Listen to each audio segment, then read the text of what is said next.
Okay. ఎక్కడ మీ కుటుంబ నేపథ్యం? మీరు చదువుకున్నది? నాది పునుగోడు, నల్గొండ జిల్లా. నల్గొండ అంటే జిల్లా. ప్రస్తుతం సూర్యాపేట డిస్ట్రిక్ట్ హ్మ్. వచ్చింది అది.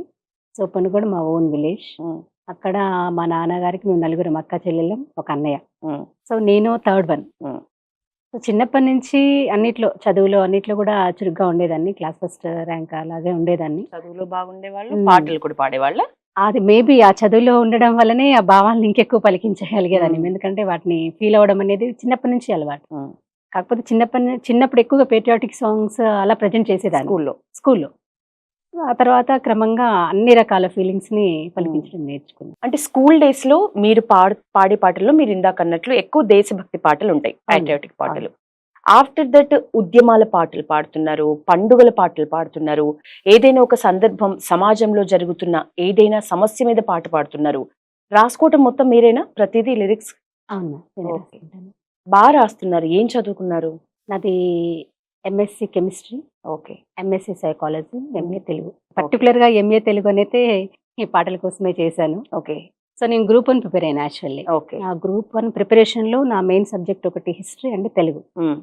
దానివల్ల తెలుగు మీద నాకు మరింత పరిజ్ఞానం అనేది ఏర్పడింది. హ్మ్. ఇష్టం గూడా ఇష్టం గూడా ఉన్నట్లుంది. ఉంది కాబట్టి అంటే నేను గ్రూప్ 1 ప్రిపరేషన్‌లో ఉన్నంత వరకు వాస్తవంగా కొంతకాలం బ్రేక్ ఇచ్చాను. చిన్నప్పుడు రాసి పాడుకునేదాన్ని గానీ, హ్మ్. ఎప్పుడైతే డిగ్రీ ఆ స్టేజ్‌కొచ్చిన తర్వాత నా గోల్ గ్రూప్ 1 కొట్టాలి అనేటువంటి ఒక దాంట్లోనే హ్మ్. ఆలోచన చేసేదాన్ని. హ్మ్. అప్పుడు పెద్దగా ఈ సింగింగ్ ఫీల్డ్ అనేది ఎక్కువగా ఇంట్రెస్ట్ చూయించలేదు. ఓకే. అంటే ఆ టైంలో డిగ్రీ అయిపోయిన టైంలో నాకు ఫిల్మ్ ఇండస్ట్రీ నుంచి కూడా ఛాయిస్ వచ్చింది. ఓకే. సో, కానీ నేను నాకు గ్రూప్ 1 ఇంపార్టెంట్ అని చెప్పేసి అది ఇంకా వద్దు. ఇప్పుడు కంటిన్యూ చేయొచ్చు కదా! మీరు ఫిల్మ్ వైపు మీకటు ఆసక్తి ఉంది కాబట్టి.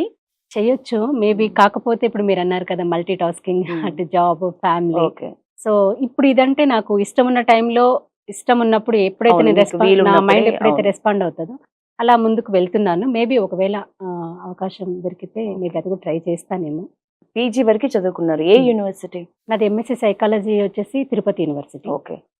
ఎంఎస్‌సి కెమిస్ట్రీ వచ్చేసి Guntur Andhra okay. University. MA Telugu Osmania university. Okay. Osmania university. So, Nalgonda to హైదరాబాద్‌కి హ్మ్. ఎట్లా? ఎప్పుడు రాక?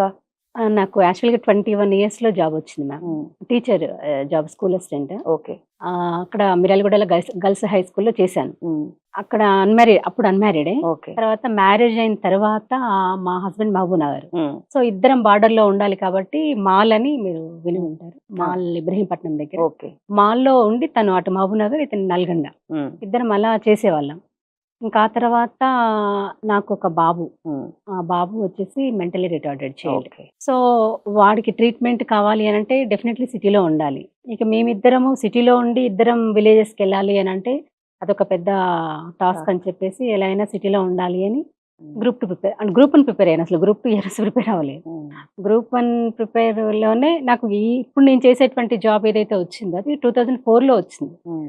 సో, కానీ నేను జాయిన్ అవ్వలా అప్పుడు. హ్మ్. ఎందుకంటే అప్పుడు గ్రూప్ 1 వస్తది అనేటువంటి ఒక హోప్ హోప్‌లో ఉండే. ఉన్నాను. హ్మ్. అన్‌మ్యారీడ్‌గా ఉన్నాను. ఇంట్లో కూడా పేరెంట్స్ పంపించడానికి ఇష్టపడలేదు. హ్మ్. ఆ తర్వాత మళ్ళీ బాబు పుట్టాక మళ్ళీ గ్రూప్ 1 ప్రిపరేషన్‌లో అవుతున్నప్పుడు మళ్ళీ జాబు వచ్చింది. హ్మ్. ఇంకా బాబు కోసమైనా జాయిన్ అవుదాం అని చెప్పేసి జాయిన్ అయ్యాను. ఓకే. చాలా సేపయింది మనం స్టార్ట్ చేసి. ఒక మంచి పాట ఈ మధ్య కాలంలో మీరు పాడిన పాటల్లో మీకెక్కువ హ్యాపీనెస్ ఇచ్చిన పాట? ఎక్కువ హ్యాపీనెస్ ఇవ్వడం కంటే నాకు ఎక్కువ సాటిస్ఫాక్షన్ హ్మ్. అయిన సాంగ్స్ 2 ఉన్నాయి. హ్మ్. ఒకటి లాస్ట్ టైమ్ కేసీఆర్ గారు మా సెక్రటేరియట్ ఓపెన్ చేశారు. ఆ సెక్రటేరియట్ ఓపెన్ చేసినప్పుడు చాలా అసలు తెలియకుండానే ఒక భావోద్వేగమైనటువంటి ఫీల్‌లో రాసాను ఆ సాంగ్. హ్మ్. అప్పుడు గూడా అది పాడాను. హ్మ్. మళ్ళీ ఇప్పుడు రీసెంట్‌గా మళ్ళీ తెలంగాణ తల్లి విగ్రహాన్ని మన హ్మ్. రేవంత్ గారు ఎస్టాబ్లిష్ చేశారు. హ్మ్. సో, అప్పుడు కూడా ఒక రకమైన ఉద్వేగమైనటువంటి ఫీల్‌తో సాంగ్ రాసాను. హ్మ్. రీసెంట్‌గా రిలీజ్ అయింది సాంగ్. ఓకే. మన తెలంగాణ తల్లి మీద సాంగ్. పాడండి. యాక్చువల్‌గా ఈ సాంగ్ అనేది మన తెలంగాణ తల్లిని చూస్తే మన నేల తల్లిని అంటే మన తెలంగాణ మట్టి నుంచి పుట్టిన ఆడబిడ్డ ఎవరైతే ఉంటారో నిజంగా ఆ ఆడబిడ్డ రూపాన్ని చెక్కినట్టుగా చేశారు. హ్మ్. అంటే అంత న్యాచురల్‌గా హ్మ్. సహజంగా హ్మ్.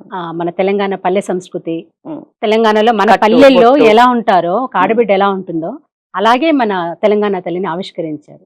సో, దా ఆమె మొహంలోనే ఆ నవ్వు అనేది ఉంటుంది అని ఒక హ్మ్. ఫీల్‌తో రాసిన సాంగ్ ఇది. సుందరము సుమధురము నీ నగుమోము నయన జతుల కాంతి కడు రమణీయము అమృతము చిలికేటి మందహాసము, మాతృత్వం ఒలికేటి అలంకారమో, మా భాష యాసలో కమ్మదనపు కదలికవు, మా బ్రతుకు చిత్రంలో ఒదిగిపోయే దాత్రికవు, ఈ జగతిలోన వెలసిన జననివే నీవు, వీరమాతవే నీవు. తెలంగాణ తల్లి నీ పాదాలకు మొక్కుతున్న ప్రణమిల్లి, అచ్చ తెలుగు తల్లి మా జీవనానికే కల్పవల్లి. తెలంగాణ తల్లి నీ పాదాలకు మొక్కుతున్న ప్రణమిల్లి, అచ్చ తెలుగు తల్లి మా జీవనానికే కల్పవల్లి.